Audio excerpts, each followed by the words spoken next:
Good morning, all. In this lecture, we will start our last unit, capital budgeting. First of all, we will clear all theoretical concept regarding capital budgeting. Okay, and then we will start our practical problem. So, first thing, we will clear what is mean by capital budgeting. So, capital investment involve a large expenditure to purchase fixed asset like machinery, etc.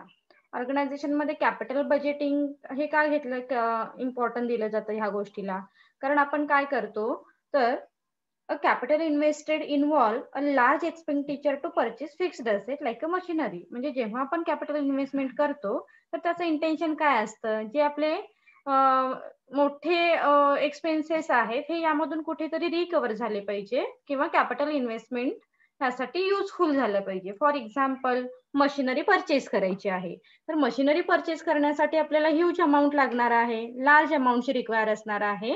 That is why organization prefer investment. It's very simple thing, right. मग काय सांगायचं आहे बघा, such investment is expected to give benefit for many year in future. आणि इन्व्हेस्टमेंट आपण कुठे करतो, ज्या ठिकाणी इन्व्हेस्टमेंट केल्यानंतर त्याचे बेनिफिट हे फ्युचरमध्ये बरेच दिवस किंवा बरेच इयर आपल्याला मिळतील अशा ठिकाणी आपण इन्व्हेस्टमेंट ही केलेली असते. So this is an important decision for the management. आणि म्हणून हा मॅनेजमेंटसाठी काय असणार आहे, it's very important decision. The amount involved a large and effect of investment will last for long period. आणि जी अमाऊंट आपण इन्व्हेस्ट केलेली आहे त्याची इफेक्ट ही कशी असायला हवे तर लॉंग पिरियड साठी असणं महत्वाचं आहे. Such decision can not be change easily. आणि जे कॅपिटल डिसिजन आपण घेतो ते इझिली चेंज करता येऊ शकतात का? ऑब्विसली नाही, कारण त्यासाठी आपण खूप विचारपूर्वक ते डिसिजन घेणं महत्वाचं आहे, कारण हे लॉंग लास्टिंग डिसिजन असणार आहे. Then that is why here we prefer the capital budgeting. So some example of capital investment decision. म्हणजे आपण कॅपिटल इन्व्हेस्टमेंट डिसिजन घेण्यासाठी काही एक्झाम्पल सांगितले जातात. So purchase of equipment or land and building in order to expand or diversify the business. म्हणजे आपल्याला काय करायचे आहे, लँड परचेस करायची आहे किंवा एखादी मशिनरी परचेस करायची आहे, एखादी बिल्डिंग परचेस करायची आहे. That time we will prefer the capital investment or capital budgeting, right? Then replacement of manual process with the mechanized one. आणि एखादी प्रोसेस जर आपल्याला काय करायची आहे, रिप्लेस करायची आहे, that time we require huge amount or large amount. That is why we will prefer the capital budgeting or capital investment. as well as choosing between alternative machine, expenditure for the research and development program and expenditure for the advertising campaign. तर हे जे expenses आहेत त्यासाठी आपल्याला capital बजेटिंगचा study करणं किंवा capital budgeting हे महत्वाचं असतं. तर काही त्याचे डेफिनेशन दिलेले आहेत, what is mean by capital budgeting ते बघा काय आहेत. Capital budgeting describe the firm formal planning process for the acquisition and investment of capital. पहिली गोष्ट काय सांगितलेली आहे, capital budgeting is the formal planning process for the acquisition and investment of capital. Investment of capital करण्यासाठी ही एक formal process आपल्याला करणं महत्वाचं असतं. This is called the capital budgeting. As well as capital budgeting is the long term planning. Capital budgeting काय आहे, it is the long term planning for making and financing proposed capital outlet. आणि यामधून आपल्याला काय financial outcome मिळणं महत्वाचं आहे. This is called the simple thing, it is the capital budgeting. So features of capital budgeting काय सांगितलेलं आहे बघा नेक्स्ट पार्ट मध्ये. Features and importance of capital budgeting. So first आहे involve large amount. Since the expenditure involve a relatively large expenses हे कसे असणार आहे, यामध्ये अमाऊंट जी आपण इन्व्हेस्ट करणार आहोत ही कशी असणार आहे तर लार्ज असणार आहे. So it involve is the relatively large. Wrong decision may have serious subsequence consequence. आणि रॉंग डिसिजन नक्कीच तुम्हाला काय करणार आहे तर इथे लॉस हा देऊ शकते. दॅट इज वाय कॅपिटल बजेटिंगचा डिसिजन घेणं हे कसं आहे, थोडंसं कॉम्प्लिकेटेड आहे किंवा राईट डिसिजन घेणं काय असणार आहे, थोडं डिफिकल्ट असू शकेल. आणि असं कारण यामध्ये आपली लार्ज अमाऊंट ही इन्व्हॉल्व असते, that's why. Second, involve long period. The period over which the benefit will be received is quite long. Period obviously आता तुम्ही जास्त इन्व्हेस्टमेंट तिथे प्रेफर करताय तर त्याचं टाइम ड्युरेशन सुद्धा काय असणार आहे, तितकंच जास्त असणार आहे.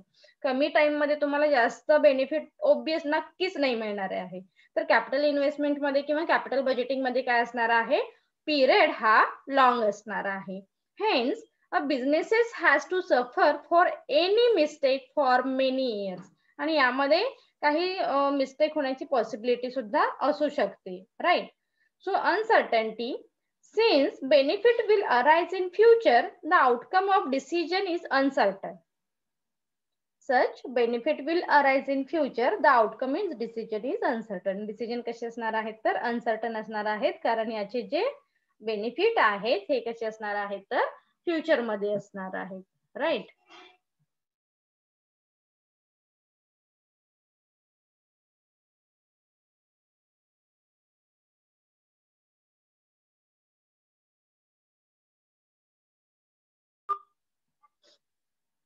Then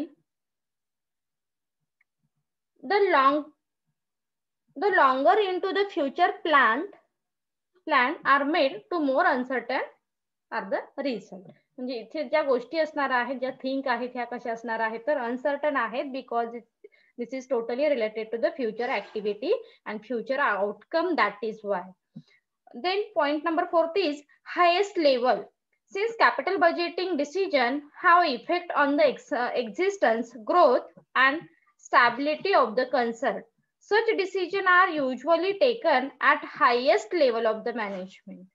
आणि इथे जी लेवल ही आहे ती कशी असणार आहे तर हायेस्ट असेल, because capital budgeting decision have effect on the existence, growth and stability of concern. म्हणजे तुमच्या सगळ्याच गोष्टीवरती त्याचा इम्पॅक्ट हा बघायला मिळतो. एक्झिस्टन्स वरती असेल, ग्रोथ वरती असेल, स्टॅबिलिटी वरती कन्सर्नच्या इथे काय होणार आहे, इफेक्ट हा बघायला मिळतो. So such decision are usually taken at the highest level of the management, right. Irreversible म्हणजे एखादा डिसिजन घेतल्यानंतर आपण तो रिव्हर्स घेऊ शकतो का, नाही. म्हणून काय सांगितलेलं आहे बघा इथे, capital budgeting decision are irreversible. Decision कसा असणार आहे तर इरिव्हर्सेबल इन नेचर.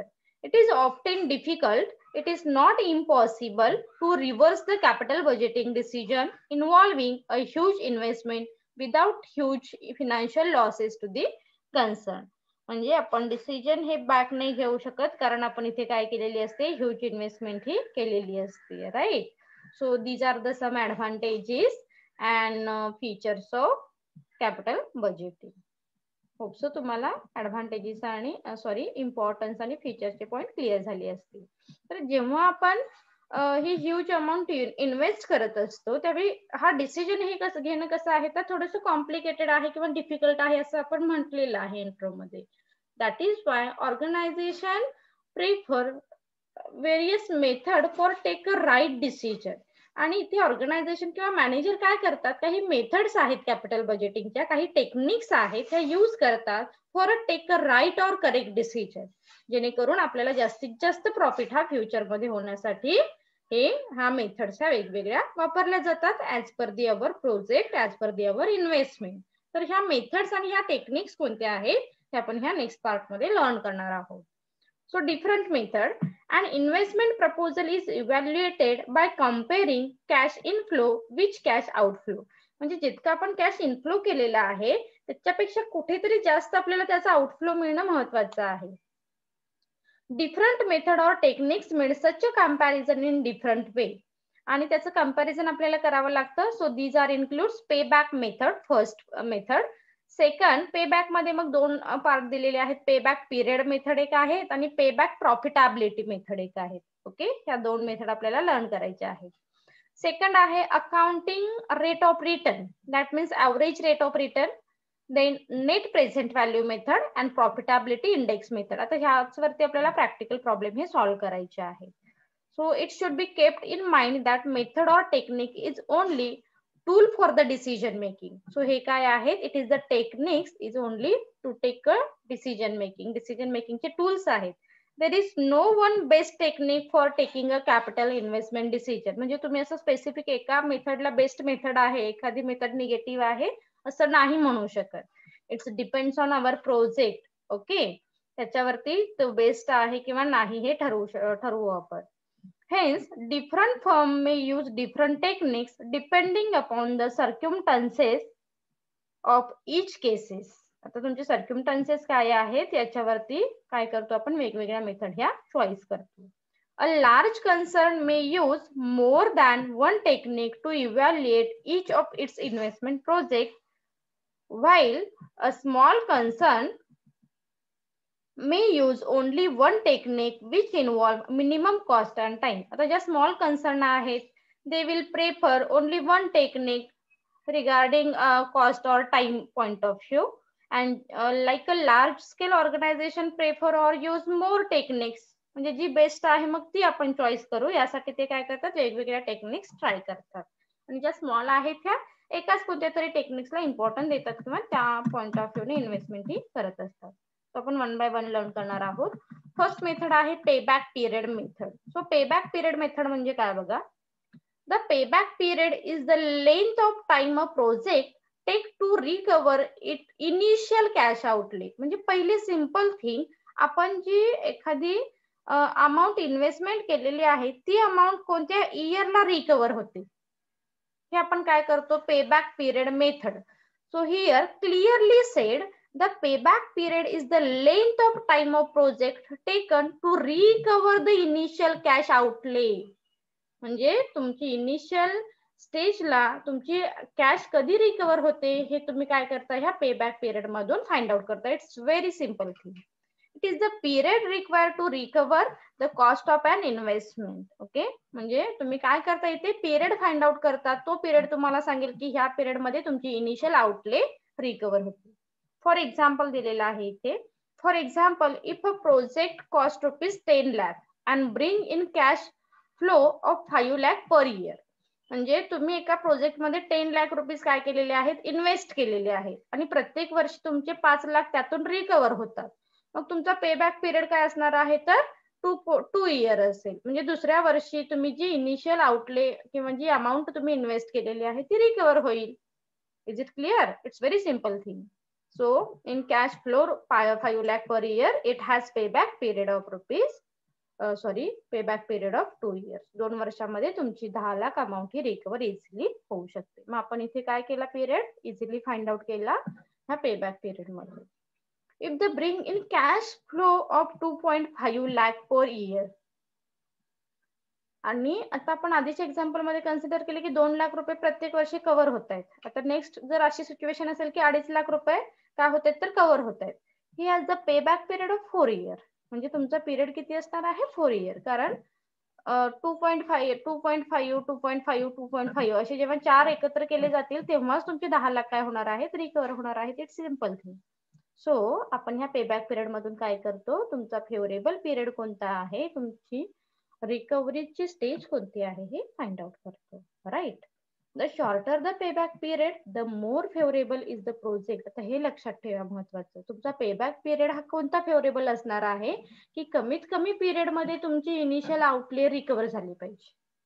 म्हणजे आता इथे 2 एक्झाम्पल दिलेले आहेत. पहिल्या सिच्युएशन मध्ये तुम्हाला एका वर्षी काय होतोय, 5 लाख रुपये कव्हर होत आहेत. दुसऱ्या वर्षी परत 5 लाख. म्हणजे 2 वर्षामध्ये तुम्ही जेवढी अमाऊंट इन्व्हेस्टमेंट केलेली आहे ती रिकवर झाली. म्हणजे पहिली स्टेज मध्ये तुम्ही फेवरेबल आहात. दुसऱ्या स्टेज मध्ये फक्त प्रत्येक वर्षी तुम्हाला 2.5 च काय होणार आहे, 2.5 लाख म्हणजे 2.5 लाखाचाच प्रॉफिट होणार आहे. म्हणजे तुम्हाला 4 वर्ष वाट बघायला लागेल तुमचे 10 लाख रुपये रिकवर होण्यासाठी. मग तुमची मेथड फेवरेबल कोणती असणार आहे तर पहिली. म्हणजे जिथे 5 लाख रुपये तुम्हाला प्रॉफिट मिळतो त्या प्रोजेक्ट मध्ये तुम्ही काय कराल तर इन्व्हेस्टमेंट ही करू शकाल. Okay.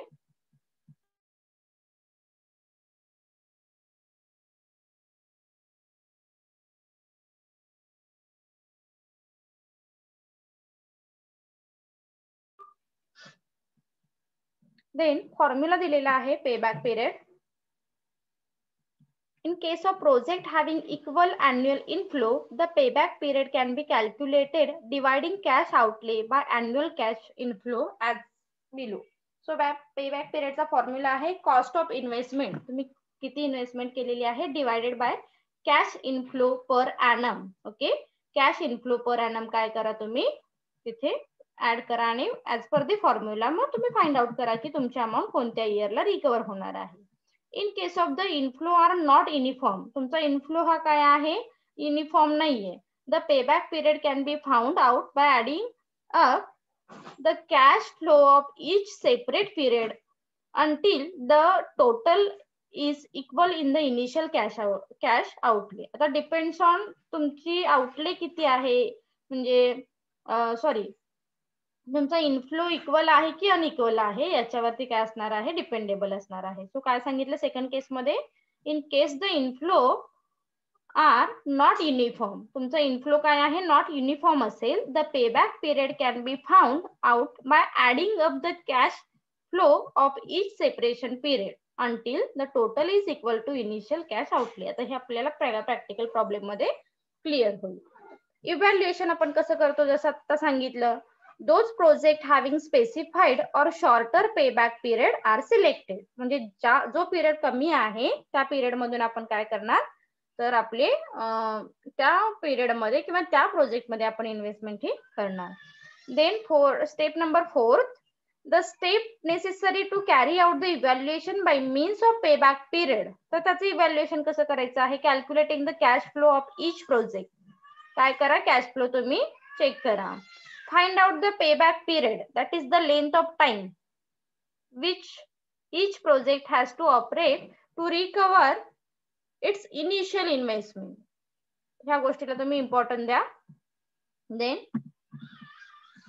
third, select those projects whose payback period are within the specified time or select the project with the shorter payback period. आणि आपण जसं सांगितलं की शॉर्टर पिरियड जो आहे तो आपण सिलेक्ट करू शकतो. होपसो तुम्हाला पेबॅक पिरियड म्हणजे काय हे लक्षात आलं असेल. सिंपल थिंग, जो पिरियड कमी आहे तो फेवरेबल असणार आहे आणि त्या प्रोजेक्ट मध्ये आपण इन्व्हेस्टमेंट ही करणार आहोत. काही ऍडव्हान्टेजेस आणि डिसएडव्हान्टेजेस दिलेले आहेत बघा पेबॅक पिरियडचे. So advantages of payback period, एक minute guys.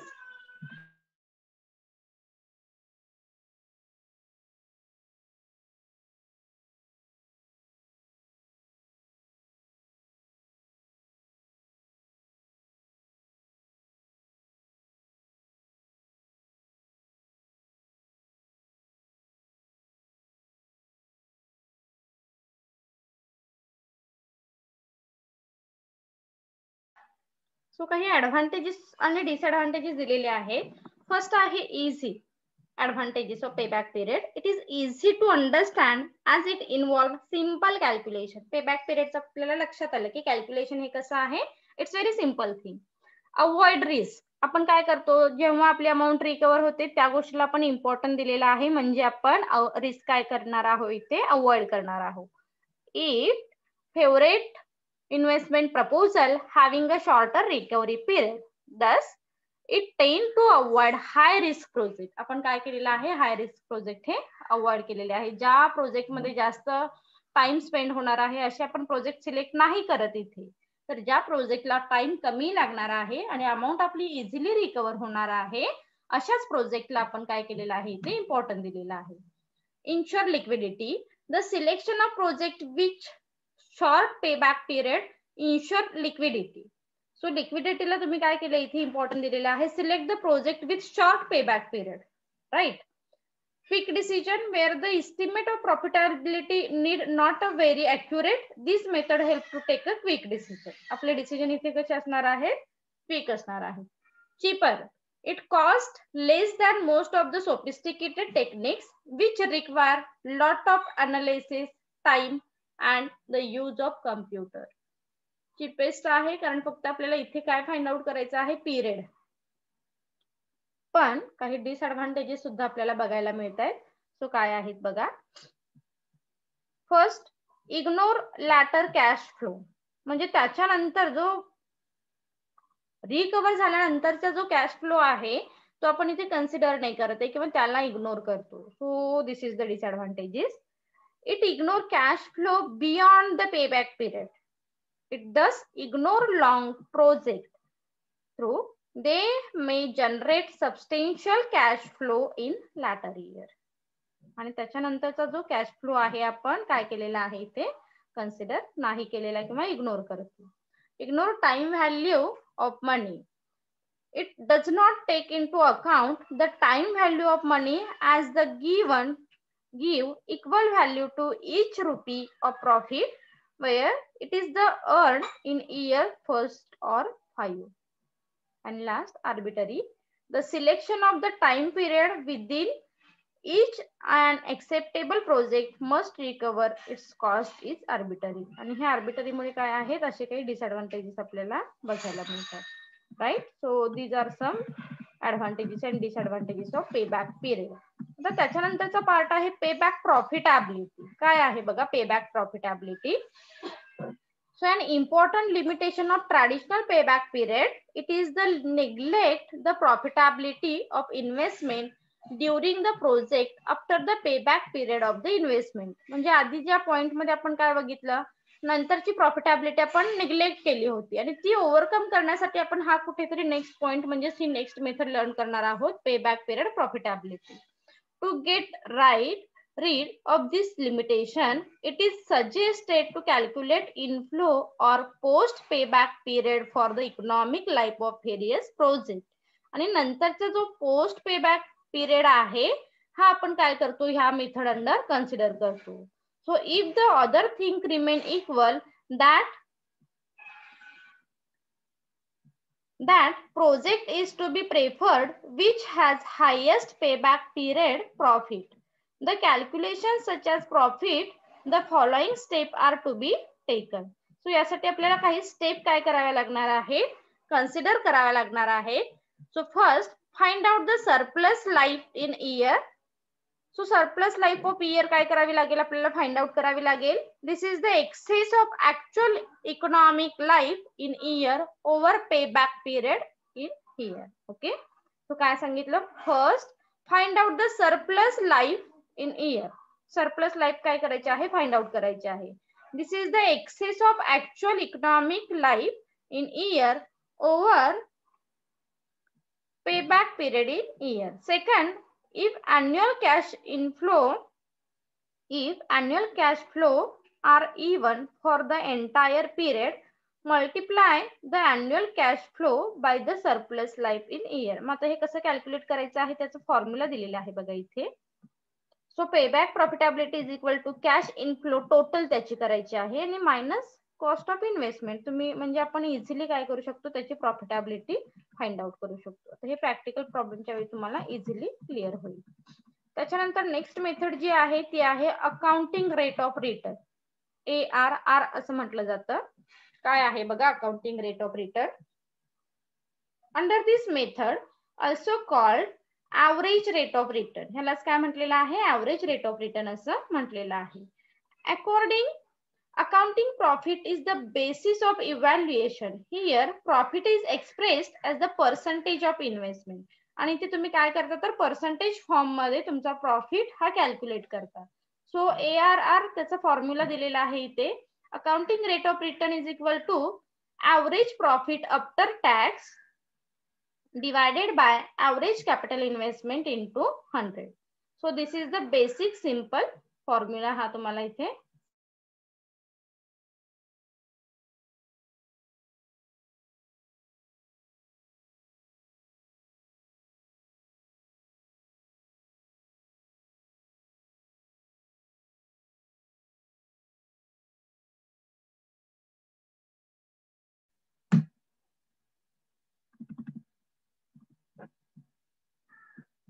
So next is evaluation. आता ह्या फॉर्म्युलानुसार तुम्हाला काय करायचं आहे तुम्ही पर्सेंटेज फॉर्म मध्ये प्रॉफिटेबिलिटी आहे की नाही हे फाइंड आउट करू शकता. मग त्याचं इव्हॅल्युएशन कसं करायचं आहे बघा.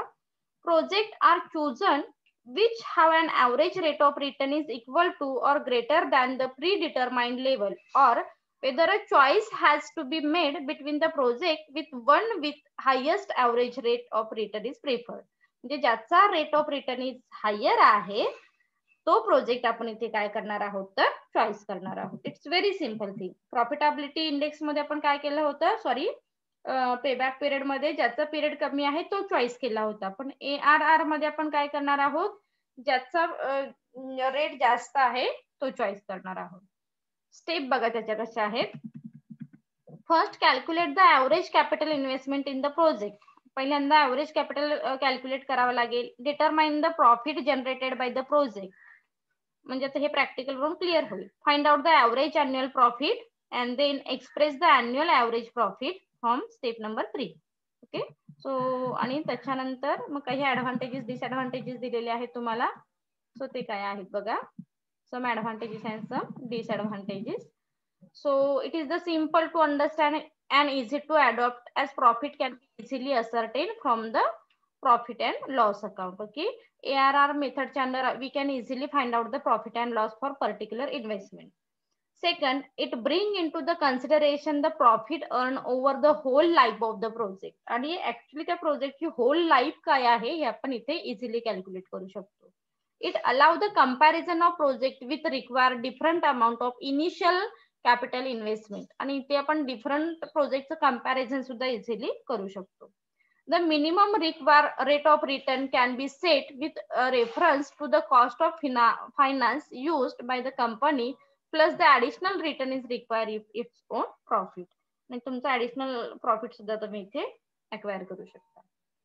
But here we face some disadvantages under ARR. So त्याचे डिसएडव्हान्टेजेस काय आहेत बघा.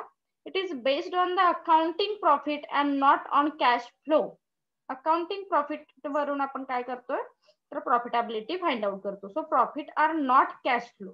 सो प्रॉफिट हा कॅश फ्लो असू शकत नाही असं ARR च्या अंडर दिसून येतं. So it does not take into account the time value of money. Time तुम्ही ते टाइमला कुठेच इम्पॉर्टन्ट दिलेला नाहीये. Okay. So just a payback period. Profitability, profit arising the different year are valued at par. It ignore the fact that profit can be reinvested. आणि तुम्ही काय केलेलं आहे या गोष्टीला इग्नोर केलेला आहे. Profit can be reinvested. As profit can be earned on such reinvestment, the rate of return will not remain the same. आणि तुमचं रेट ऑफ रिटर्न नक्कीच इथे काय येणार आहे तर डिफरंट येऊ शकतो. Then it consider only the rate of return but ignore the length of project life. म्हणजे एकाकडे हे प्रॉफिटेबिलिटी पेबॅक पिरियड मध्ये फक्त पिरियड होता, तिथे ऍक्च्युअली प्रॉफिट दाखवला नव्हता. आणि इथे काय आहे तुमच्याकडे पिरियड नाहीये आणि तुम्ही फक्त प्रॉफिटेबिलिटी इथे रेट ऑफ रिटर्न दाखवलेला आहे. That's why. Like the payback method, the project chosen the arbitrary, the number of year over which the asset is written off as well as the proportion which is written off every year is usually arbitrary to a large degree. Okay. So असे काही disadvantages आहेत ते तुम्हाला बघायला मिळतील. होपसो तुम्हाला theoretical part सगळा clear झाला असेल. नेक्स्ट लेक्चरला आपण काय करूया प्रॅक्टिकल प्रॉब्लेम स्टार्ट करूया. थँक्यू.